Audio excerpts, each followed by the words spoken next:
Alors nous allons poursuivre cet échange et notamment ce diagnostic avec Philippe Labro. Alors Philippe Labro, vous allez nous dire comment ça se fait qu'on travaille avec EDF. EDF, c'est l'ennemi, mais on a l'habitude de travailler avec les ennemis. Quand on a travaillé sur les grands territoires, on travaille avec les centres commerciaux, parce que l'idée, c'est comment avec eux faire autrement. Et là, on a un complice. Alors il est en même temps dans la maison, mais il a envie de faire la même chose. Il a créé un think tank, et on est même là-dedans, Alain et moi, hein, on collabore. On fait même partie de ton jury. Vous faites un jury de bâtiments bas carbone. On a une de nos lauréates ici, Anouk Legendre. Et on va échanger aussi sur ce que vous primez et comment on souhaiterait que ça évolue, comment vous pouvez passer de l'objet à la ville.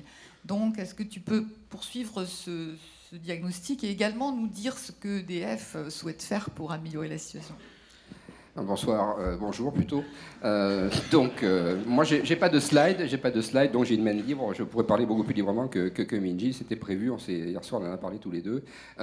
Donc oui, EDF, nous sommes pas là pour vendre plus, mais pour vendre, en fin de compte, différemment. Et on sait tous qu'on est dans des périodes de contraintes et qu'il va falloir forcément faire des économies d'énergie. Et je dirais que notre contribution au débat sur la transition énergétique est quand même énormément basée sur la partie maîtrise de l'énergie. Pour compléter les propos de Minji, il est évident que la demande énergétique mondiale ne fait que croître. Alors, on a eu un portrait en France, mais au niveau international, c'est exactement pareil. On a le seul frein au développement industriel de la Chine à l'heure actuelle, il faut bien se mettre dans la tête, c'est le manque d'énergie. C'est le seul frein en ce moment au développement de la Chine, c'est le manque d'énergie. Sinon, s'ils avaient plus d'énergie, ils développeraient encore plus vite. Donc il y a des norias de trains en Chine qui vont du nord vers le sud pour alimenter les centrales charbon. Et on est dans une espèce de boom énergétique et qui met tout le monde sous tension. Donc on vit encore dans un mirage de l'énergie qui paraît encore abondante et bon marché. Mais il faut savoir qu'entre 2000 et 2050, la demande énergétique mondiale double à peu près. Hein. Elle double. La part ENR est extrêmement faible, extrêmement réduite. Elle est de l'ordre de 10% sur le mix énergétique mondial. Et il faudrait quand même qu'elle soit multipliée par 5 ou 6 d'ici 2050 pour pouvoir avoir du sens et pouvoir, en fin de compte, donner des perspectives de développement importantes. Donc si on n'est pas dans un système de rupture du coût de l'énergie, je veux dire, brute, on ne pourra pas développer de manière massive les ENR. Ça, c'est déjà... et on en parlait hier aussi avec Franck Boutet. On ne pourra pas aussi faire des économies d'énergie massives, parce qu'en fin de compte, le temps de retour reste toujours trop long. Donc on est dans des schémas qui vont profondément évoluer. Il va falloir que notre mix énergétique évolue vers moins de carbone, plus d'ENR et surtout moins de besoins. Donc ce qu'il faut vraiment voir, c'est qu'il va falloir d'ici 2050 trouver des gisements d'économie d'énergie assez gigantesques dans le bâtiment pour pouvoir faire en sorte d'arriver sur un prix de l'énergie qui reste abordable pour éviter qu'on soit trop tendu sur le marché énergétique. Donc pour le groupe EDF, c'est un enjeu capital et industriel et on travaille sur 3 grands axes stratégiques. D'abord, le premier objectif, c'est réduire les besoins. Donc on a assisté quand même... Rendez-vous compte, en 10-15 ans, un bouleversement de la réglementation thermique qui font qu'on passe d'un bâtiment à 150 kWh à un bâtiment à présent à 50, mais qui est quelque part un peu un miroir aux alouettes parce qu'on est souvent contraint par l'effet rebond. C'est-à-dire, l'effet rebond, c'est quoi ? On donne aux gens la possibilité de se chauffer mieux et moins cher. Donc ils se chauffent plus pour le même prix. Et ils disent, de toute façon, je suis confortable, donc je paie moins cher qu'avant, et je suis à 2 ou 3 degrés de plus. Donc la consommation théorique qu'on aura pu calculer au départ tombe souvent à l'eau, parce qu'on est dans cet effet rebond, et on ne peut pas priver les gens de confort. Et donc les calculs sur lesquels on a basé nos consommations théoriques tombe un peu à l'eau parce qu'on est dans l'effet rebond. Donc il faut maîtriser l'énergie, ça veut dire aussi donner des éléments aux personnes pour avoir du pilotage et pour optimiser en permanence leur consommation. Et donc tout ça relève la maîtrise de l'énergie. Donc on a vu le gisement fabuleux, c'est l'existant, puisqu'en fin de compte en France on doit construire 1% du parc en plus chaque année, on déconstruit 0,25. Donc il faudrait qu'il y ait plusieurs centaines d'années avant de renouveler tout le parc. Donc on a un enjeu assez fabuleux sur l'existant pour pouvoir faire des économies. Alors MDE, traitement d'énergie prioritaire. Et MDE, ça veut dire aussi lutte contre la précarité énergétique. Et il ne faut pas oublier qu'en France, en ce qui nous concerne, on a identifié 2 millions de foyers en précarité énergétique. C'est dans ces 2 millions de foyers en précarité énergétique, on n'a que 600 000 personnes déclarées, c'est-à-dire qui ont fait la demande de ce déclarer en précarité. Donc les 1 400 000 autres par fierté, parce que chacun veut être socialement reconnu, hésitent à faire le pas de se déclarer précaire. Donc dans ce cas-là, on va vers eux. Et dans les nouvelles démarches que on accompagne ces gens-là dans ces démarches en fait, pour les aider à lutter contre la précarité énergétique. Donc ça veut dire moins dépenser d'énergie, ça veut dire aussi être moins précaire. Donc ça, c'est très important aussi, parce que là, on ne peut pas faire une ville durable avec des gens précaires. Il faut toujours lutter en permanence contre cette précarité, et c'est quand même un enjeu énorme pour notre groupe, qui est avant tout un service public dans ce domaine-là. Donc maîtriser l'énergie, ça veut dire moins de précarité, plus de performance, et préparer l'avenir. Alors, ce qui est important, là je reprends le discours de Minjin, c'est qu'il faut penser à produire local et à recycler. Donc première étape, on maîtrise. Et cette maîtrise, moins on consomme, plus on peut penser des systèmes énergétiques performants. Parce qu'on oublie que l'efficience énergétique est pour les riches. Plus vous êtes pauvre, moins vous êtes efficient. Et plus vous consommez. Les systèmes performants sont pour les riches. Des systèmes à des coefficients de performance élevés, sinon, quand vous n'avez pas de revenus, vous chauffez avec un poêle à cardane ou un convecteur dans un habitat pas isolé. Donc vous retombez dans le cercle de la précarité. Donc c'est le gros problème du financement de la rénovation, ça on pourra en parler aussi.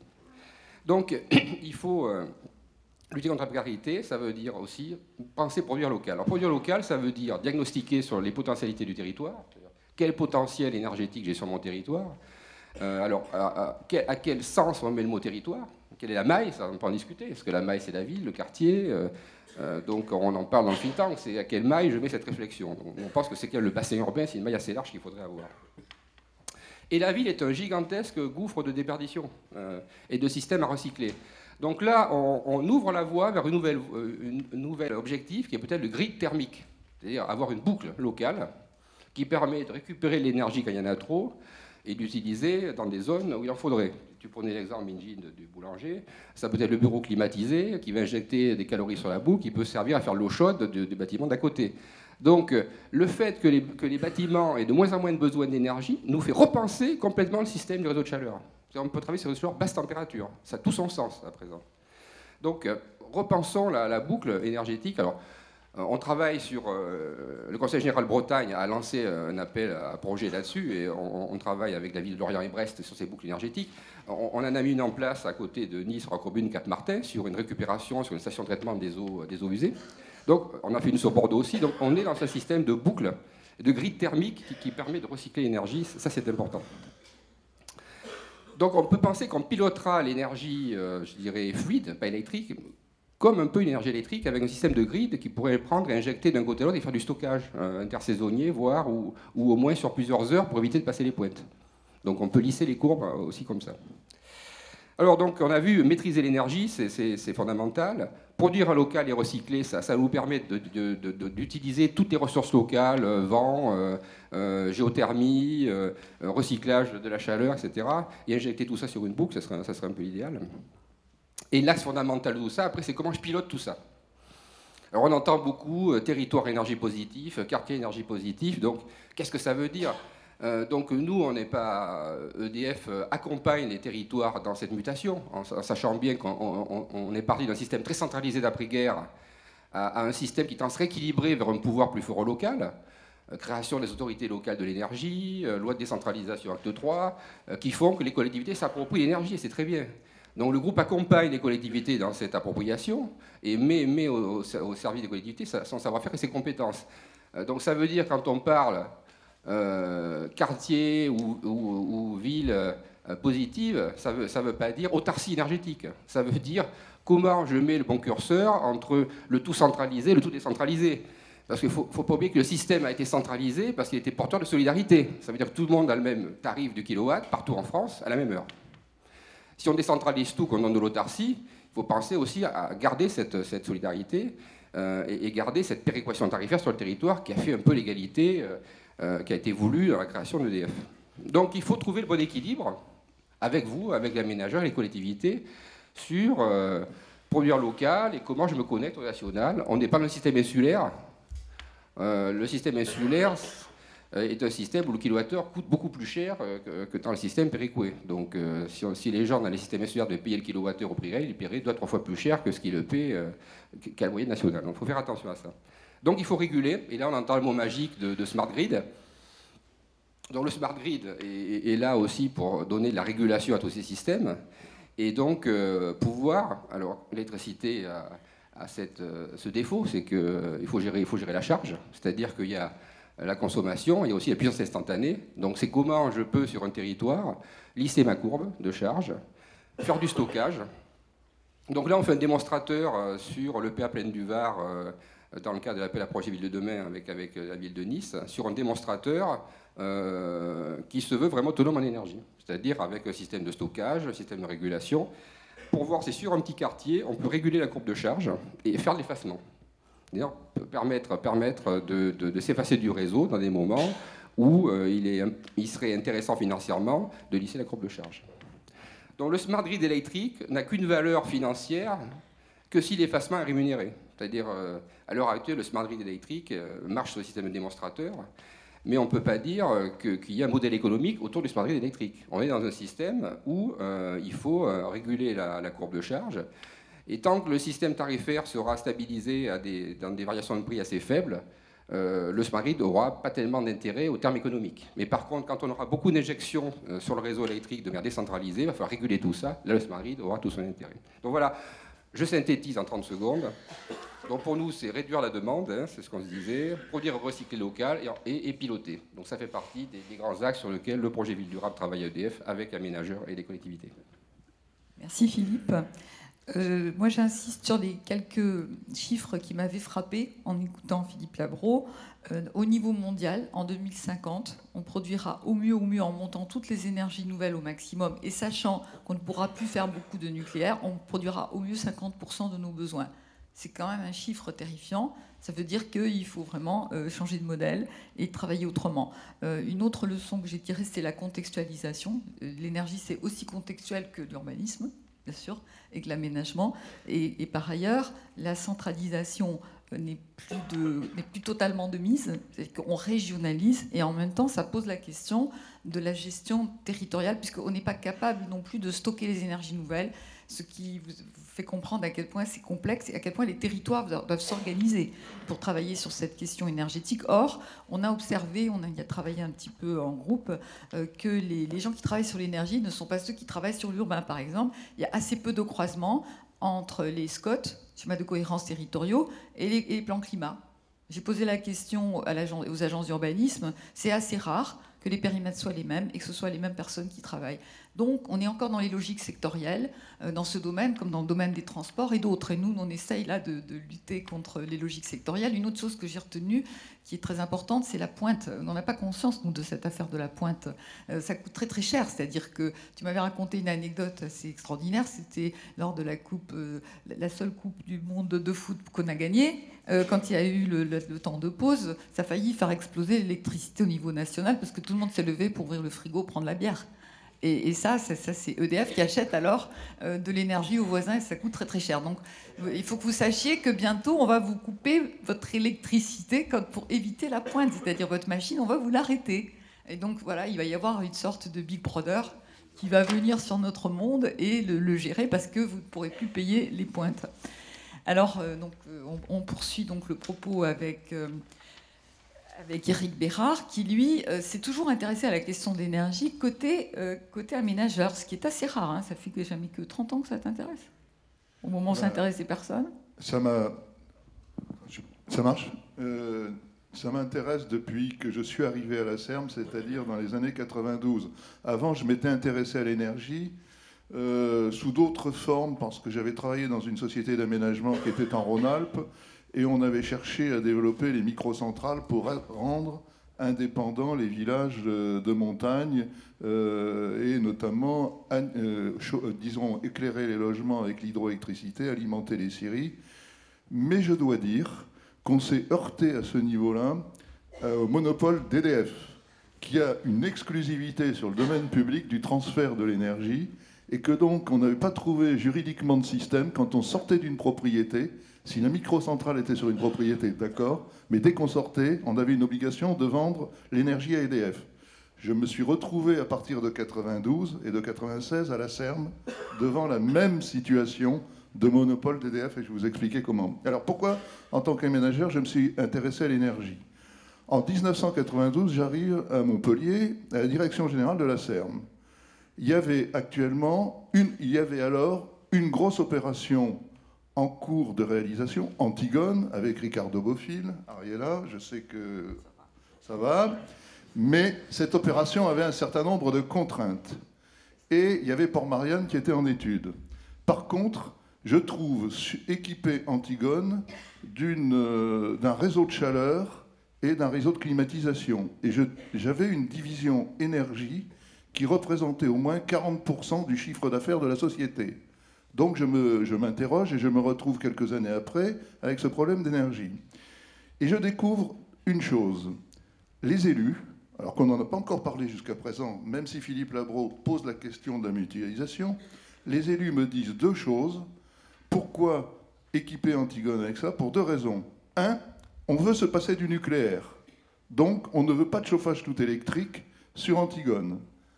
Donc, on a concédé à la SERM, à la ménageur, une concession sur toute la ville de Montpellier, pas que sur Antigone, une concession sur toute la ville de Montpellier pour développer du chauffage urbain au charbon. Alors, pourquoi le charbon? Le charbon, c'était pour sauver les houillères des Cévennes et donc fournir du travail aux houillères, ce qui restait des houillères françaises, puisque les houillères du Nord étaient en train étaient fermées, restaient donc des houillères du bassin du Midi. Et donc, ça, deuxième chose, charbon. Donc, une chaufferie à charbon pour chauffer Antigone.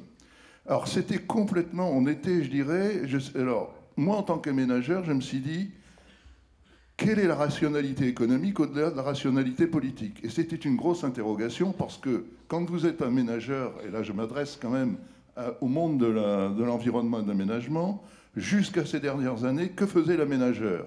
L'aménageur, il anime, il réalise, c'est vrai, de l'urbanisme, mais il a animé un jeu d'acteurs qui était assez restreint. D'une part, d'un côté, réaliser des opérations en développement la plupart du temps avec des architectes urbanistes et qui nous achetaient des promoteurs investisseurs. Et de l'autre côté, nos relations avec les collectivités, et souvent des relations, la collectivité maître d'ouvrage détermine le programme d'aménagement et surtout est très vigilante sur les équilibres financiers des bilans. Et je dirais, jusqu'à ces dernières années, ça tournait autour de ça. Donc dans notre jeu d'acteurs avec les promoteurs, se posait inévitablement le problème de l'énergie. Nous avions mis dans notre cahier des charges l'obligation, sur toute l'opération d'Antigone, de se raccorder au réseau collectif de chauffage. Tollé. Et climatisation un peu moins. Parce que la climatisation, les bureaux à Montpellier. Tollé. Et le tollé était le suivant. C'est que les promoteurs venaient me voir dans le bureau en me disant « Monsieur Bérard, vous n'êtes pas raisonnable. Vous nous obligez à mettre des circuits d'eau chaude dans nos logements. Je vais vous traduire ça aussi en euros. En francs, à l'époque, ils nous disaient ça nous coûte 18 000 à 20 000 francs. Si on va s'adresser à EDF, on obtient le même résultat en chauffage avec 3 000 francs. Donc faites le calcul, d'écart 15 à 20 000 francs d'écart entre les deux. Et donc une économie de, on pourrait dire, 2 000 €. Ce qui est énorme sur un logement, 3 pièces moyen. C'est le calcul que livraient les promoteurs. Et donc je leur dis, bah, tant pis. Demain, peut-être qu'on n'aura pas, j'obéissais, j'entendais les élus, on veut se passer du nucléaire. Donc, tant pis, on va revenir, on va garder le collectif, parce que le jour où il faudra se déconnecter et se raccorder sur d'autres boucles, on aura tous les éléments pour garder le chauffage. Alors, voilà la position de l'aménageur, qui était une position pas très confortable, mais que les promoteurs, au fil du temps, ont fini par admettre, même si le lobbying d'EDF et de GDF, parce que je dois dire qu'à l'époque c'était la même maison, avait fort bien marché sur Port-Marianne au début, les premières opérations, puisque j'avais une obligation de raccordement au gaz 3 usages pour garder quand même le système collectif. Bon. Mais par la suite, qu'est-ce qui se passe? Et si on réfléchit, Thierry Laget expliquera un peu comment ça a évolué, je ne vais pas empiéter sur ce que va vous dire mon successeur. Mais moi, la réflexion que je porte aujourd'hui par rapport à ce que viennent de dire Medjin et vient de dire Philippe, c'est qu'il faut, je pense, raisonner au niveau de la ville et d'un bassin de vie. Et qui est-ce qui consomme de l'énergie? On vient de le voir, les logements, surtout les plus anciens. Quand on a écouté hier matin Martin Hirsch en disant l'énergie aussi, c'est les pauvres qui en payent la plus grosse, enfin qui en payent une grosse part. Hein. Il faut bien écouter ce qu'il a dit hier matin. Donc il faut réhabiter l'existant. Deuxièmement, le neuf, c'est vrai, même s'il consomme plus, il favorise, c'est ton schéma Manjid. Et se pose le problème de la mutualisation. Et moi, je me dis, dans le problème de la mutualisation, il va falloir quand même que l'on parle gouvernance. Où est la vraie gouvernance? Parce que nous, aménageurs, on n'est pas acteurs sur tout un bassin de vie, mais on est outil de réalisation par rapport à, je dirais, la collectivité et la gouvernance. Et moi, j'ai le sentiment qu'aujourd'hui, la vraie gouvernance va se situer vraisemblablement au niveau de la métropole, d'un bassin de vie, et qu'il faut impérativement que les élus qui ne se sentent pas vraiment saisis au même titre qu'ils saisissent de l'assainissement, des transports, de cette organisation-là, il faut qu'ils s'organisent pour une mutualisation, puisqu'on parle de mutualisation, bien entendu, de ce problème d'énergie. Alors vous allez me dire comment il faut faire. On se retrouve vis-à-vis de cette gouvernance avec l'économie. Et quand on regarde bien, quand on est acteur, vous avez les transports qui consomment de l'énergie. Vous avez le logement. Il faut réhabiliter le parc ancien. Et vous avez tout ce qui correspond aux services de distribution, les ordures ménagères, je dirais tout ce qui est entretien, un service d'entretien, entretien de voirie, tout ça, ça consomme de l'énergie. C'est ça le gros paquet. Et ça, c'est une économie globale qui doit être gérée au niveau de la ville. Et moi, je dirais, il faut mettre l'ensemble. Et quand on regarde bien la facture énergétique d'un logement ancien, on voit qu'un 3 pièces, qui est une passoire, demande à peu près 1500 € d'énergie par an. Si avec les économies d'énergie, on arrive à revenir à 4 ou 500, c'est un peu l'objectif, on fait une économie de 1000. Donc on doit trouver une possibilité d'investissement de 15 000, mais il reste encore une certaine partie à trouver. Et c'est ça qu'il faut mutualiser. Et je pense qu'il faut se mettre dans la tête qu'aujourd'hui, l'aménagement au sens large du terme, quand on prend ces 3 composantes, transport, service, logement, il faut que l'économie soit globale. Et il faut que les collectivités réfléchissent en termes d'économie globale. Je vois par exemple, je travaille sur la région parisienne, comme sur Montpellier, on est en train de tirer ou d'améliorer des lignes de transport en commun lourds dans des endroits où il y a peu d'habitats, où finalement on peut se poser la question de savoir si l'économie transport par rapport à la voiture individuelle, par rapport à des investissements lourds sont utiles. Est-ce qu'on n'a pas intérêt plutôt à arrêter les transports à la zone dense et sur les coûts d'investissement qu'on va mettre, les reporter peut-être sur un coût de mutualisation d'urbanisme. Et je pense qu'il faut raisonner maintenant au niveau des collectivités locales, aménagement avec ces 3 composantes et non pas que la composante logement, développement de quartier. Merci Eric. Donc Eric soulève dans sa conclusion la question du modèle urbain. Et donc je voudrais demander à Midjid, dans son travail de recherche, s'il est capable de nous dire des choses sur un sujet extrêmement complexe, c'est-à-dire est-ce que le modèle de l'étalement urbain est un modèle extrêmement consommateur d'énergie ou pas. Hier, Pierre Vels disait pas vraiment, pas forcément. Pas forcément. Effectivement, il y a des tenants, c'est qui Vigano disent que la maison individuelle peut s'autonomiser et produire sa propre énergie. Mais en fait, dans un raisonnement global, est-ce que la recherche dit des choses où elle ne peut pas dire à ce stade si en effet il y a un impact du modèle urbain sur globalement la consommation énergétique et la précarité. Par contre, la précarité, ça semble assez vrai. Alors, est-ce qu'il y a un modèle? Non, en fait. Un modèle. Est-ce que l'organisation urbaine, c'est ce que j'entends par modèle urbain, en fait, comment dire, je m'oppose, mais je me distingue en fait des scientifiques qui cherchent à trouver des recettes, des modèles. Est-ce qu'il y a des règles générales, par exemple l'étalement urbain, est-ce que c'est bien, est-ce que la densité c'est bien, etc., etc. Mais est-ce quasiment de la morale derrière ces choses-là? En fait, ça dépend ce que l'on compte concrètement. Moi, ce que je dis personnellement, c'est que on connaît les déterminants des niveaux de consommation d'énergie pour les transports, pour certaines mobilités, parce que en fait, le calcul qui fait que, par exemple, une maison individuelle à la campagne consomme moins d'énergie, c'est lié au fait que les personnes qui sont à la campagne ont des aménités positives, c'est-à-dire, grosso modo, ils sont contents d'être à la campagne, donc ils ont moins de déplacements longue distance, etc., etc. Toutes ces choses-là sont très compliquées. En fait, c'est plus polémique que scientifique dans la réalité. Moi, ce que je dis, c'est que si on regarde à l'échelle d'une opération d'aménagement, les déterminants matériels que l'on maîtrise du point de vue des consommations d'énergie, ce qu'on peut dire aujourd'hui, c'est qu'un bâtiment consomme de l'énergie parce qu'il a des besoins énergétiques liés à la constitution de son enveloppe, etc., etc. Il consomme de l'énergie parce qu'il induit des déplacements liés au service qu'il propose. Je dis très concrètement, si vous créez un bureau, ce bureau va générer des déplacements, d'accord ?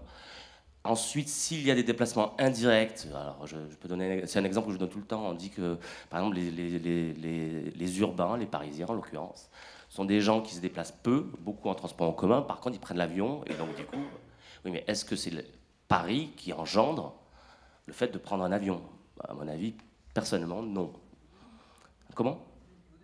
Bien sûr, c'est ce que je pense. Mais la preuve scientifique que le tissu urbain engendre une typologie de déplacement, elle n'est pas faite. Elle est empirique, etc. Il y a une corrélation effectivement entre les revenus et les déplacements longue distance, mais il n'y a pas de corrélation, en tout cas démontrée, entre la constitution du tissu urbain et un certain type, une typologie de déplacement. Donc tout ça pour dire en fait que dire qu'il y a un modèle idéal, l'étalement urbain c'est bien, pas bien, la densité c'est bien, c'est pas bien, la ville compacte, etc., ce n'est plus de la science, c'est vraiment de la polémique en fait. Et ce qui est triste dans cette affaire-là, c'est que les scientifiques deviennent des polémistes aujourd'hui et qu'ils ne cherchent pas à mesurer les déterminants, les déterminants très concrètement. Nous, on fait des études, par exemple, sur les consommations d'énergie. Lorsqu'on parle d'opérations d'aménagement à des échelles de ce que vous faites ici, eh ben, on regarde les consommations directes liées à l'opération. Et on ne cherche pas à quantifier les consommations indirectes, tout simplement parce qu'on ne sait pas. Honnêtement, l'humilité scientifique, ça a du sens. On ne sait pas comment corréler des longues distances, je ne sais pas, etc. Ensuite, alors, le deuxième point sur est-ce que le lotissement peut être autonome d'un point de vue énergétique ? Bien sûr, mais c'est simple. Plus vous avez de la surface de toiture, plus vous pouvez atteindre de l'autonomie. Mais l'enjeu n'est pas dans l'indépendance énergétique du neuf. Ça serait trop facile, ça. Si c'est ça, on serait dans un système où le neuf, il contribuerait très faiblement au niveau de consommation. C'est le schéma que j'ai fait tout à l'heure. Mais vous aurez la barre rouge que j'ai dessinée qui serait là tout le temps. Donc l'enjeu, c'est de stabiliser globalement les consommations. Ce n'est pas de réduire le niveau de consommation d'une petite portion. Et dernière chose, le lotissement, donc avec une belle toiture, avec des grands panneaux photovoltaïques, etc., c'est bien joli d'un point de vue conceptuel, disons. Par contre, il y a un problème de fond qui est là-dessus, c'est qu'une maison individuelle équipée de panneaux photovoltaïques isolés dans la nature, elle dépend du système électrique quasiment totalement. Tout simplement parce que vous ne pouvez pas équiper en gaz une maison qui est très loin dans la nature. Vous ne pouvez pas faire des opérations de type de mutualisation, boucle fluide ou réseau de chaleur, etc., puisque vous êtes tout seul dans la nature. Et donc, du coup, cet isolement, même si on arrive à atteindre des autonomies énergétiques relatives, en fait, c'est des autonomies qui engendrent de la dépendance très fortement à un système énergétique, qui est le système électrique aujourd'hui. Pour la France en tout cas. Et donc du coup, voilà, il y a des inductions, de l'aménagement à des inductions énergétiques très fortes, qu'on peut démontrer, ça, on les a mesurées. Par contre, on ne peut pas sortir des recettes. Et je trouve ça très sain, en fait, qu'on ne puisse pas sortir des recettes du point de vue de l'aménagement. Toutes les opérations sont différentes, les modalités sont différentes. Par contre, les enjeux sont les mêmes, réduire le niveau de consommation global. C'est ça l'enjeu, en fait. Voilà.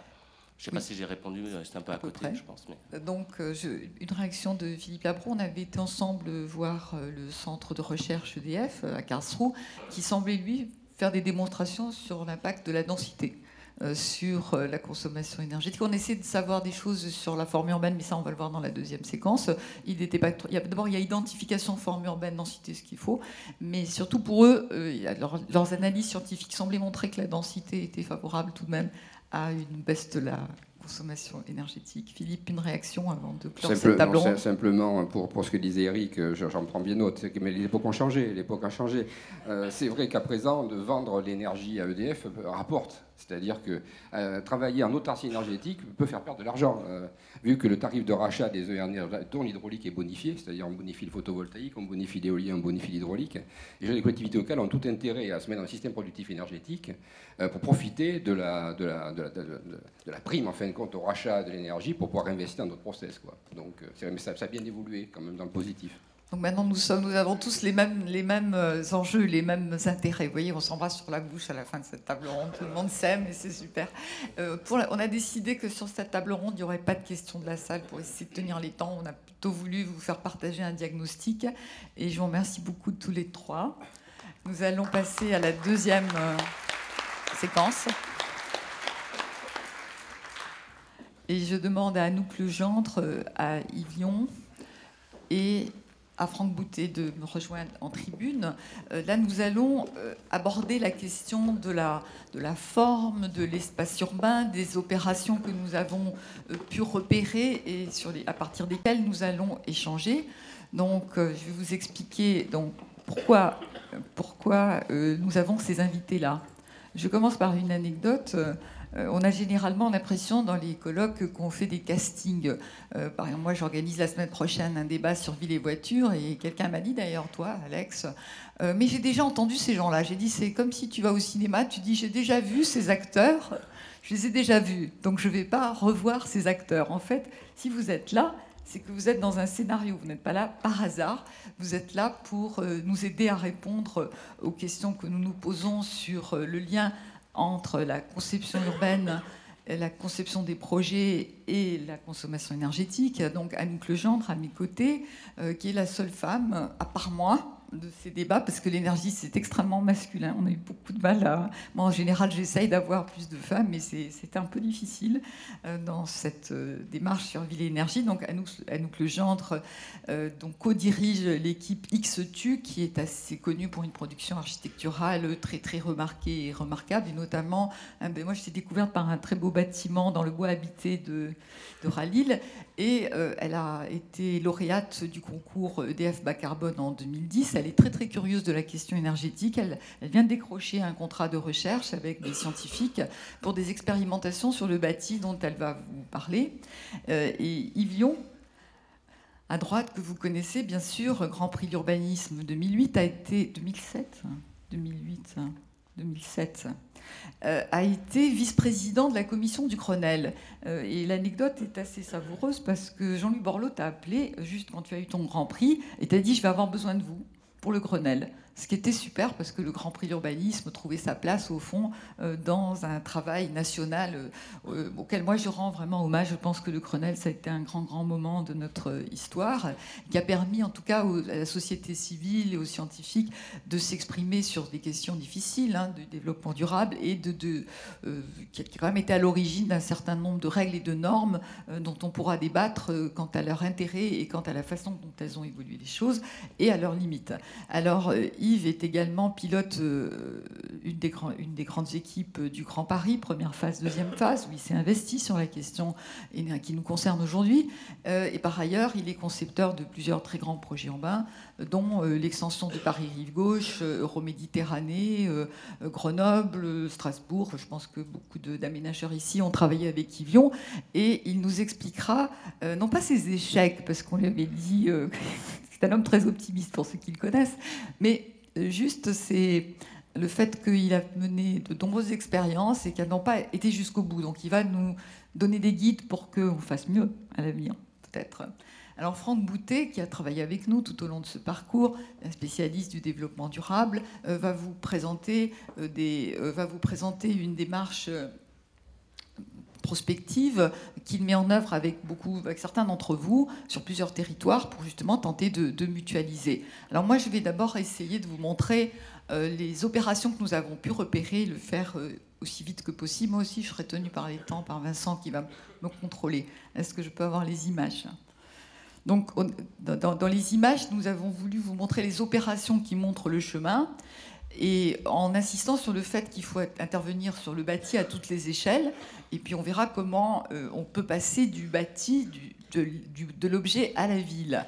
Alors voilà par exemple 3 projets qui ont été lauréats du concours EDF Bas Carbone, donc successivement celui du bas et celui d'Anouk Legendre qu'elle va montrer tout à l'heure. Ce sont souvent des gros objets, des objets autonomes. Le tien est moins autonome et tu en parleras bien parce que c'est un programme très complexe à lui tout seul et on verra comment nous souhaitons pouvoir passer de de l'objet dans les concours EDF bas carbone à la ville, ce que vous appelez externalité. Je trouve ça terrifiant. La ville, c'est l'externalité. Donc voici des expériences menées par Anouk Legendre qu'elle va vous présenter beaucoup mieux que moi. On sent maintenant que les architectes se penchent sur cette question et qu'il peut y avoir un impact sur la forme urbaine. Ici, un bâtiment qui produit de l'énergie à Grenoble, sera présenté tout à l'heure par Laurent Gaillard. C'est pour dire aussi que le rêve de beaucoup d'aménageurs, c'est de produire des bâtiments qui fabriquent de l'énergie. Est-ce que ça en vaut la peine? C'est un des débats qu'on aura ensemble. Alors, les bâtiments qui sont producteurs d'énergie ou économes en énergie, au fond, fabriquent des nouvelles peaux, ce qui est assez intéressant. Là, j'ai montré une image à gauche qui est à Shanghai. À droite, c'est la toute petite réalisation qui commence à se faire dans cette ville nouvelle utopique de Masdar à Abu Dhabi. Alors, je vais très vite sur quelques... Alors là, on change un petit peu d'échelle. On est sur 3 bâtiments à Lyon qui sont imaginés par Kenzo Kuma et qui sont très complexes au niveau de la recherche d'économie d'énergie, avec une collaboration avec le ministère de l'énergie au Japon. D'autres types d'expériences sur l'espace public, celles-ci réalisées, on voit que ça devient un sujet en fait qui change la ville d'une certaine manière. Ici, c'est une jeune équipe madrilène qui imagine des espaces publics qui vont produire de l'énergie, mais qui vont aussi ils vont vendre de l'électricité, ce qui va leur permettre de mener des événements et puis d'avoir des brumisateurs dans une ville qui est très, très chaude. Comme vous le savez, cette opération est réalisée, il y en a 3 en fait, d'arbres technologiques. Alors, quand on parle des bâtiments, il y a aussi la reconversion, bien sûr. La reconversion en soi est un enjeu important pour les questions énergétiques et elles font l'objet de projets. Ici, c'est dans la ZAC Pajol, Françoise-Hélène Jourda qui mène ce projet. Reconvertir l'existant, ça peut aussi passer à une échelle plus large. C'est le projet qui n'a pas été lauréat cette année, bien que j'ai beaucoup milité pour qu'il le soit. C'est une opération qui reconvertit une ancienne usine pour produire 70 logements dans une ville en difficulté. Et j'ai trouvé qu'ici, on avait quand même forcément des résultats moins bons que sur le bâtiment neuf, ce qui, du coup, pour le jury, n'était pas satisfaisant et n'intégrait pas ce qu'on appelle les externalités. Il faut vraiment qu'on trouve une autre expression, Philippe, la prochaine fois dans le concours DF. Et ça, c'est juste un clin d'œil pour dire que cet objet qui est très très polémique, a fait l'objet d'une commande d'un bâtiment écologique. C'est l'aéroport de Nantes qui ne se réalisera peut-être jamais. Mais c'est pour dire qu'aujourd'hui, la commande architecturale, les commandes que vous menez, elles portent sur consommation énergétique zéro. Alors, un concept qu'on a trouvé assez intéressant, c'est un Canadien, Ron Dembo, qui a créé ce concours pour rhabiller les bâtiments. Alors ça porte sur les bâtiments anciens et on va voir quelques... Alors, par exemple, ici, c'est la France et c'est un grand ensemble qui a été rhabillé donc, à Villetaneuse par les frères Goldstein. C'est assez remarquable. En plus, on voit que le rhabillage du bâtiment, au fond, sans dénaturer le bâtiment, lui procure une nouvelle qualité. Et ça, c'est le bâtiment qui a été lauréat de... est-ce que ça marche? Lauréat du concours Zero Footprint. Voilà. Donc le rhabillage du bâtiment qui modifie sa production énergétique. Vous pouvez ou pas apprécier l'esthétique. Alors, on passe aux îlots quartiers. Bien sûr, vous connaissez très très bien les écoquartiers. La France a été très heureuse de pouvoir saluer la caserne de Beaune, puisqu'elle avait enfin réalisé un écoquartier qu'on pouvait visiter. Mais Grenoble n'avait pas attendu l'État pour passer à l'acte, comme vous le savez. Mais tout à l'heure, on parlera de Grenoble comme une expérience globale d'approche de l'énergie. Et là, c'est vraiment intéressant. Donc, la caserne de Beaune, elle joue la haute densité. Elle joue aussi des bâtiments économes en énergie. Et on verra que le bilan a montré que l'usage par l'habitant peut contrarier gravement les dispositifs qui ont été mis en place. Et Grenoble a eu cette qualité de faire cette évaluation et d'en tenir compte dans la suite des événements, ce qui me paraît important. On voit ici Christian de Villers qui conçoit un nouveau projet à Rouen fondé sur la géothermie. Alors donc, on voit bien maintenant que l'énergie, et l'énergie vraiment locale, l'énergie contextuelle, devient un guide pour le projet pour un certain nombre de concepteurs. Donc dans ce dispositif où il va chercher de la chaleur qu'il rejette, qui fait monter dans les bâtiments, qui se refroidit et puis qui repart dans la Seine, fabrique quand même un paysage avec de l'eau. Donc la visibilité de l'esthétique urbaine du développement durable ici, c'est la présence de l'eau. C'est une des questions qu'on s'est posées. Est-ce que la prise en compte de l'énergie a un impact sur l'esthétique architecturale? Je pense qu'avec Anouk, on verra que oui. Sur l'esthétique urbaine, Yvion nous a plutôt dit non. Et en tout cas, c'est un débat à mener. Sur une des opérations du club, l'île Seguin, la question de la mutualisation a été très bien abordée, notamment à l'échelle des macro-lots, mais à l'échelle de l'ensemble de l'opération, où a été mis en place des dispositifs de récupération de chaleur, de diffusion de chaleur et de récupération d'eau froide, qui sont très complexes et très intéressants. Ce projet-là, qui est un projet de Bernard Eichen à Casablanca, nous permet d'évoquer ce que c'est que l'écologie du Sud. Parce que notre groupe a aussi insisté sur le fait que les normes françaises sont des normes d'Europe du Nord, sont des normes adaptées à des pays froids, qui déjà dans le Sud posent des gros problèmes. Donc dans notre groupe, les Montpellierins et les Toulousains disent « mais sinon il faut faire autrement, parce que nous, notre problème, c'est la chaleur, c'est pas le froid ». Et à Casablanca, Bernard Eichen en tient compte, il travaille avec Franck Boutet, pour imaginer des dispositifs d'aération, de vent, d'ombre, de récupération du froid, que peut-être Franck vous expliquera, mais Franck n'aura pas le temps de vous expliquer tout. Moi, je voulais juste vous donner envie, un aperçu, pour vous dire que les concepteurs travaillent avec donc, des spécialistes pour tenter de concevoir différemment leur projet. Parce que ce qu'on voit, quand même, je reviens en arrière, il y a un impact sur la forme de la ville, sur les ombres, sur le concept même de forme urbaine. Alors, on va en Europe du Nord pour se faire un peu du mal, parce que les Européens du Nord font un petit peu mieux que nous. Et en particulier, cette opération de Hammarby en Suède est une des opérations clés du développement durable, où il y a une récupération de la chaleur par une usine qui récupère aussi les déchets. Donc ça, c'est très intéressant. Déchets zéro, ça rentre assez peu dans vos projets. Moi, ça me paraît un sujet essentiel. Donc la récupération des déchets qui, recyclés dans une usine, fabrique le réseau de chaleur du territoire. Et c'est une opération très dense avec des mutualisations que je n'expliquerai pas, et des formes urbaines variées, donc très denses autour de plans d'eau. Alors, est-ce qu'on est capable de penser l'énergie et le projet urbain à grande échelle? Je montre ici un travail de Christian de Villers sur le Grand Reims, où il a fait une évaluation extrêmement précise du mix énergétique aujourd'hui, que vous voyez en haut, et du futur mix énergétique, où on voit que les économies carbonées vont baisser considérablement, le gaz monter et les énergies nouvelles s'accroître. Et c'est intéressant parce que c'est assez rare dans des travaux à grande échelle, et bon, je n'insisterai pas là-dessus. Par contre, à Nantes, moi j'ai beaucoup travaillé sur l'estuaire de Nantes, où il y a un vrai projet urbain, il y a une solidarité entre Nantes et Saint-Nazaire, une démarche tout à fait remarquable, et parallèlement, je dis bien, une réflexion sur les éoliennes marines en mer. Mais y a-t-il un lien avec l'écométropole? Pour l'instant, je ne l'ai pas vu, et je trouve intéressant que les choses soient mises en connexion, ce qui n'est pas tout à fait le cas encore aujourd'hui. Et on a repéré aussi ce travail sur les nouveaux bocages au Portugal qui produisent la biomasse et qui, au fond, permettent aussi de préserver l'agriculture et de fabriquer le paysage du territoire. Et ça me paraît rentrer dans le projet territorial à grande échelle. Quelques mots juste sur la lumière. La lumière consomme une énergie formidable. Ici, on a à Times Square, à New York, où vous savez que la nuit, vous pouvez lire un journal. Et puis, on peut voir aussi que la lumière, ça peut être l'objet d'œuvres d'art. Ça, c'est le travail de Yann Kersalé qui a déclenché le projet de Saint-Nazaire.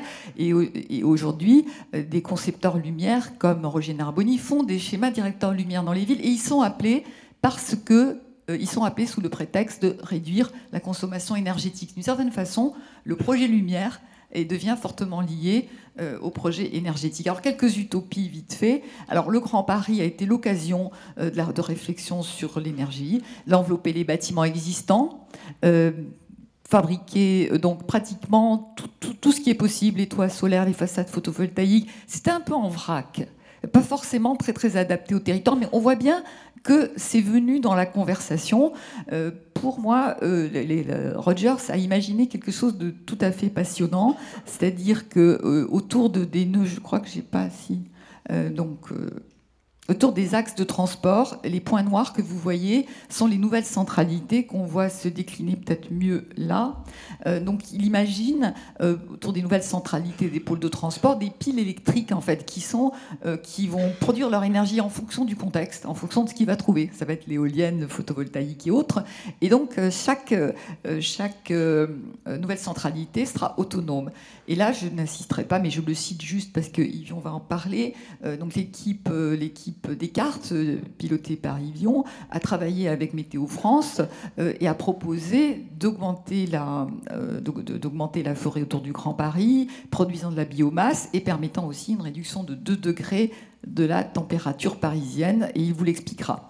Ici, un projet totalement utopique réalisé par Manuel Gauza, barcelonais, qui a eu une commande incroyable de dessiner toute la Catalogne comme une ville.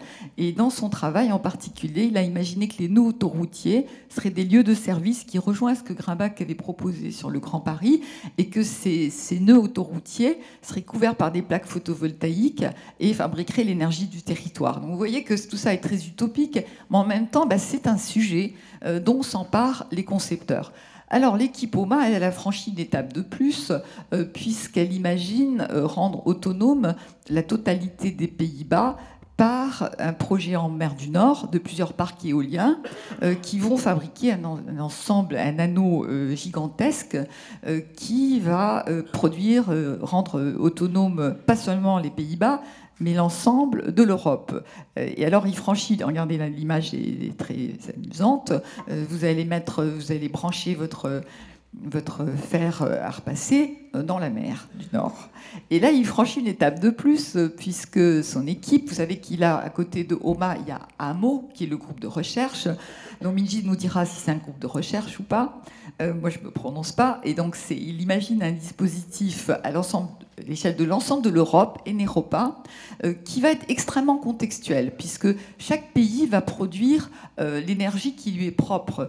Donc il dit, au fond, c'est formidable, parce que quand il y a beaucoup de soleil, il y a beaucoup de soleil en Afrique du Nord et en Espagne, mais il n'y en a pas beaucoup dans le Nord. Alors à ce moment-là, c'est les éoliennes qui fonctionnent. Donc il imagine, voilà, c'est très, je ne vais pas rentrer dans les détails, c'est très, très contextuel. Vous voyez ce réseau avec des productions d'énergie variées selon les pays, mais qui fabrique finalement une trame, un réseau européen. Et il dit, voilà le grand projet de l'Europe de demain, puisqu'on sera parfaitement autonome et on sera solidaire avec l'Afrique du Nord, bien évidemment. Voici quelques images pour vous faire rêver. Et je crois que l'utopie est toujours de mise, et que voilà, on est très heureux qu'il y ait des gens qui réfléchissent ainsi. Apparemment, c'est très très sérieux, parce qu'ils travaillent avec des groupes de recherche et avec une commande européenne. Alors je termine avec cette image qui dit que, attention, l'efficacité c'est l'infrastructure, mais c'est surtout les comportements, chose qui n'est pas toujours intégrée dans les réflexions qui sont menées par les concepteurs et les aménageurs, et on sait bien que c'est là-dessus qu'il faudra faire des efforts considérables. C'était donc un petit voyage au travers des opérations que nous avons pu examiner. Maintenant, nous allons rentrer dans le réel et dans le concret avec Anouk qui va nous montrer comment elle travaille sur l'énergie. Bonjour. Alors, d'abord, je vais essayer de... Comment on fait pour faire passer au suivant? Ah bon, tout à l'heure, c'était à gauche. Régie. On peut avoir le PowerPoint d'après?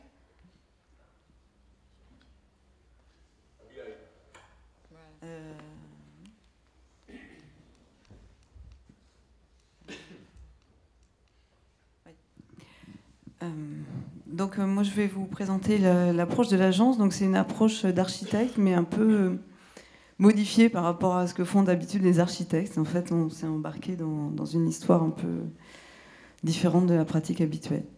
Donc puisqu'il est question de l'efficacité et la sobriété énergétique, nous on s'est demandé comment faire évoluer notre travail par rapport à la demande habituelle des architectes. D'habitude, on demande aux architectes de faire des bâtiments qui consomment peu, qui soient très isolés, etc. etc. Et nous, on pense qu'il faut aller au-delà de ça, et que l'énergie, c'est une question globale. Ça concerne aussi l'énergie embarquée dans la construction,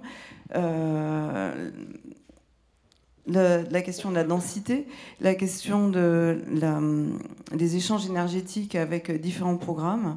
C'est vrai qu'il y a des pertes d'énergie dans les villes, donc les énergies fatales qu'il est important de récupérer.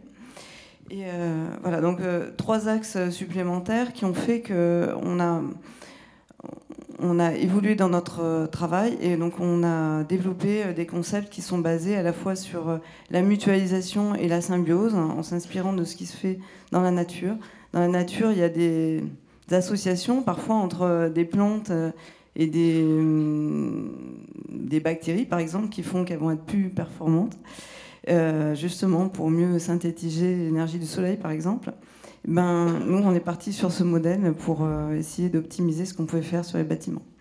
Alors, on va voir une démarche qui... c'est dans ce sens-là, pardon, qui va du bâtiment presque à la ville.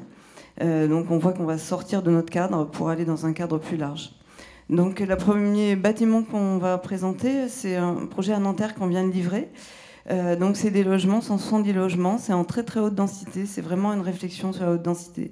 C'est-à-dire qu'on pense qu'en densifiant, on va évidemment moins se déplacer, on va être plus efficace, mais il faut rendre cette densité vivable, donc il faut inventer de nouvelles typologies. Et donc sur ce projet-là, au lieu d'aborder la question de l'énergie par des capteurs, par exemple, on a préféré une solution très passive. On a des serres en façade. Ces serres, elles sont fermées en hiver, donc elles vont fonctionner comme des serres de culture hors sol, à la disposition des habitants. Et l'été, elles vont s'ouvrir, c'est des ventelles, donc qui s'ouvrent complètement en été, pour faire de l'ombre au bâtiment. Et donc, grâce à ça, en fait, on va éviter d'avoir de l'isolation par extérieur, on va atteindre les mêmes performances énergétiques, avec en plus un espace de vie supplémentaire pour les habitants, 20 mètres carrés par logement, dans laquelle ils vont pouvoir produire de l'alimentation ou des plantes ou ce qu'ils veulent. Et donc, on va générer une microéconomie à partir de ça. 170 logements avec de la serre de culture, c'est pas mal. Et peut-être une réflexion sur les circuits courts. Et donc, on pense aussi que si les gens ont un espace comme ça devant chez eux, comme si c'était leur jardin devant chez eux, et ben, ils auront au moins envie de prendre l'avion pour partir de la ville, et peut-être sont plus heureux chez eux. Et donc, globalement, ça améliorera l'efficacité énergétique globale. J'ai toujours un problème avec l'appareil. Voilà. Donc, ici, vous voyez les serres en façade. Donc, ça se trouve à Nanterre, sur les terrasses de Nanterre. Et donc, ils vont pouvoir être utilisés pour les cultures de plantes, en culture hors sol. Après, le projet suivant, c'est le ministère de l'Agriculture. Donc on a pris la même démarche. Donc on avait un bâtiment de bureau à faire pour le ministère de l'Agriculture, donc 40 000 m², c'est assez gros. Et on s'est dit, cette fois, au lieu d'utiliser la façade pour faire un gain énergétique passif, on va utiliser la toiture. Et on va chercher à récupérer donc sur la toiture. On va installer une serre de culture.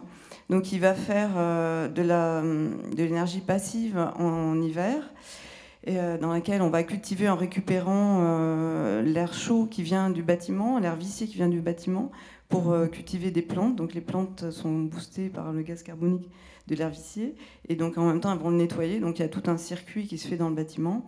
Et en été, on va ouvrir tout ça très largement, et ça va faire un couvert ombreux au-dessus du bâtiment. Donc le bâtiment va être à l'ombre, sous un couvert végétal, et donc il va moins consommer. Donc là-dessus, on voit qu'on évolue vers un double usage, des cultures sur le toit et des bureaux dessous, en mutualisant un investissement. Et pour ça, on est allé chercher un industriel pour investir là-dedans, de façon à ce que ça ne coûte pas trop cher et que ça soit rentabilisé. Troisième exemple, donc, c'est le projet bas carbone, donc, qui a été lauréat l'an dernier du concours EDF bas carbone. Donc c'est une réflexion sur la mutualisation entre 3 programmes. C'est un bâtiment très très dense, comme vous le voyez, c'est un gros bâtiment, 35 000 m², c'est tout un îlot. Donc on a 3 programmes. Dans le sol, enfoui dans le sol, on a un parking silo pour tout le quartier, donc, qui est foisonné à l'échelle du quartier. Il faut que j'aille plus vite, pardon. Encastré dedans, on a un Leroy Merlin, donc sur 15 000 m², et encastré à nouveau dans le Leroy Merlin, on a 10 000 m² de logement. Entre ces 3 programmes, on va faire des échanges énergétiques, on va faire de la géothermie sur parois moulées dans le parking, qui va permettre de refroidir le Roi Merlin en été et de réchauffer les logements en hiver. Et on va aussi récupérer la chaleur qui se dégage des groupes froids du Leroy Merlin en été pour chauffer les ballons d'eau chaude des logements toute l'année. Donc en fait, on va utiliser les 3 programmes pour faire des échanges entre eux de façon à ce que les logements n'aient pas besoin de recourir à du chaud. Et on va aussi réfléchir sur l'énergie embarquée avec du béton bas carbone développé avec le groupe Lafarge. Et à la suite de ça, on a aussi une réflexion sur l'utilisation des façades pour produire une énergie primaire biologique.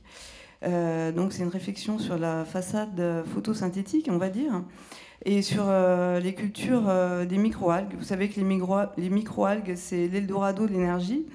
Elles produisent 30% d'huile, donc avec lesquelles on peut faire du diesel ou d'autres choses. Et donc un carburant finalement. Et donc on a inventé un concept de bâtiment transformateur qui produit des cultures de microalgues dans ses façades, dans les parties opaques des façades, c'est-à-dire les parties où il n'y a pas de fenêtre, de façon à produire une biomasse qui soit chargée en huile et de façon à ce que le bâtiment puisse produire sa propre énergie. Donc ça, c'était le concept de départ. Et à partir de là, donc dans le concept de départ, on fonctionnait avec des tuyaux et on était associé avec des industriels qui travaillaient sur les cultures de microalgues dans des tubes de verre. Donc ça, c'est le système traditionnel. Et à la suite de ça, on a réfléchi un peu plus et on s'est dit, mais pourquoi c'est pas le bâtiment lui-même et la façade elle-même du bâtiment qui photosynthétise? Pourquoi on va installer un système extérieur à l'intérieur du bâtiment? On va utiliser le bâtiment lui-même pour photosynthétiser.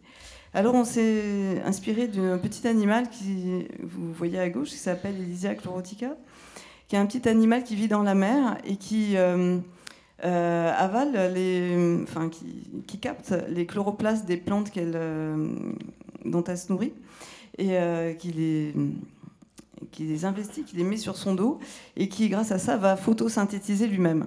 C'est-à-dire que c'est un animal qui fait de la photosynthèse finalement. Donc on s'est dit on va faire la même chose avec le bâtiment. Et donc vous voyez en bas à droite donc une façade à capteur plan. Donc c'est comme des grandes cellules photosynthétiques. En fait c'est un double vitrage. C'est un capteur solaire biologique. On cultive des microalgues dedans, dans de l'eau, à l'intérieur du double vitrage. Et on a tout un réseau d'eau à l'intérieur. Donc ça donne ce système développé sur une façade pour un bâtiment. Ce système qu'on est en train de développer, non pas dans l'immédiat pour les cultures énergétiques, hein, mais pour d'autres cultures. Pourquoi? Parce qu'aujourd'hui, l'énergie n'est pas très chère, mais demain, elle sera plus chère. Donc on a réfléchi que si on arrivait à faire baisser le coût de production des cultures de microalgues dans les façades par notre système, on allait réduire le coût de production de l'énergie demain. Donc pour ça, on était obligé de se mettre dans un premier temps dans le contexte du marché actuel, c'est-à-dire de l'énergie pas chère. Et donc pour ça, dans un premier temps, on cultive des produits à haute valeur ajoutée pour la pharmacie et l'alimentation, donc des protéines en particulier. Oui, je sais, j'ai plus que 30 secondes, j'essaie de faire vite. Et donc de façon à lancer le système, de façon à le banaliser.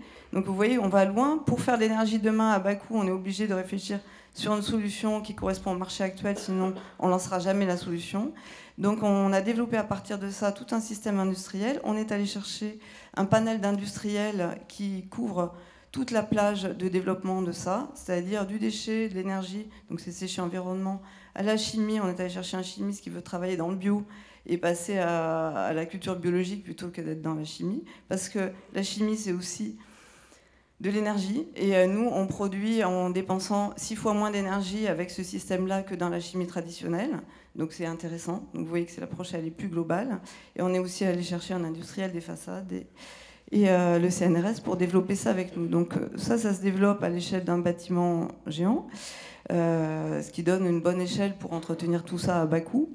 Mais on voit qu'en allant plus loin, on peut développer le projet actuel, qui est le projet Symbio 2, parce qu'évidemment, on n'a pas toujours des grandes tours qui donnent la bonne échelle pour entretenir à bas coût. Donc on a développé le concept du quartier d'algoculture, chimie verte, on va dire, où on va produire en symbiose avec les bâtiments et avec les différents bâtiments du quartier. Donc dans ce concept-là, donc le projet Symbio 2, on s'est intéressé à tous les flux du bâtiment, en se disant tous les flux, même les flux chimiques, c'est aussi de l'énergie. Donc on a tout un système intégré qui sort de l'échelle du bâtiment, qui va sur l'échelle du quartier.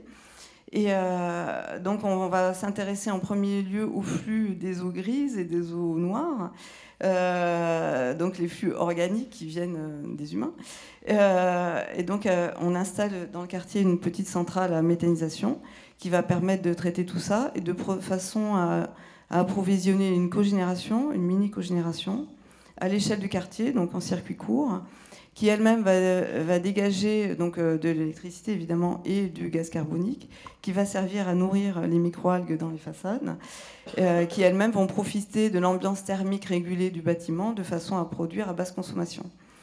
Et voilà, et donc ça donne un concept qui est celui-là. Donc là, on est en train d'élaborer une étude dans le quartier à Nanterre, derrière les Groux, qui est un système intégré en chaîne avec un système d'exploitation qui peut se développer sur plusieurs bâtiments avec des architectures différentes sur l'ensemble du quartier. Voilà. Donc, merci.